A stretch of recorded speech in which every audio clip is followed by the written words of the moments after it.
Imagine having $10 million,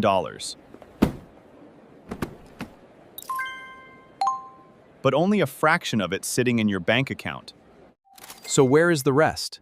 It's not necessarily sitting in cash. It can be working through assets and ownership. Because there's a difference between having money and owning things that can produce or grow value. But here's the part most people miss. Rich people don't avoid cash completely. They keep enough cash for the things cash is actually good at. The problem starts when too much of your wealth sits completely idle. Because money has an opportunity cost. That's why wealthy people often focus on ownership. They want at least part of their money connected to things that can potentially produce income or grow in value. Ownership can change the equation. Instead of depending entirely on your time and your next paycheck, you can begin owning things that participate in the economy with you. There's one thing you can never create more of: your time.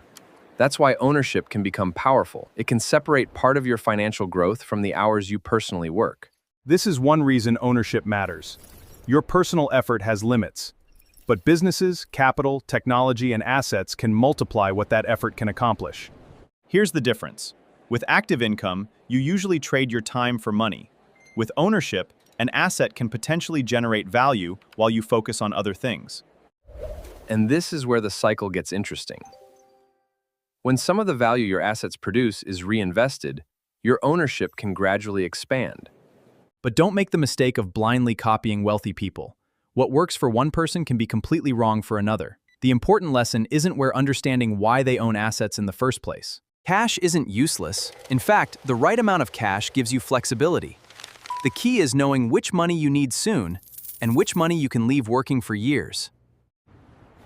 Another lesson wealthy investors understand is concentration risk. Putting everything in one place can leave your entire financial future dependent on one outcome. That mindset shift is the real lesson. Instead of only asking, how much cash do I have? Start asking, what do I own that can create value over time? Think of wealth like an engine.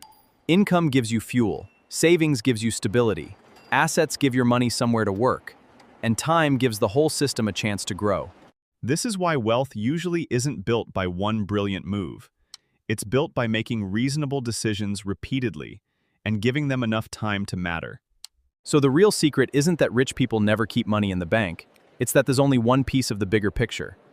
Because wealth isn't just about how much cash you have, it's about what you own. The biggest mistake isn't keeping cash. It's believing that every dollar should stay in cash forever. The better question isn't where rich people keep their money. It's, what job should each dollar be doing? Give every dollar a job. Cash gives you flexibility, assets give you ownership, and time gives both the opportunity to become something bigger. That's the difference between simply having money and building wealth. If you want to understand money before money becomes your problem, subscribe to the Revenue Codex. We break down money, business, and wealth into simple ideas you can actually use.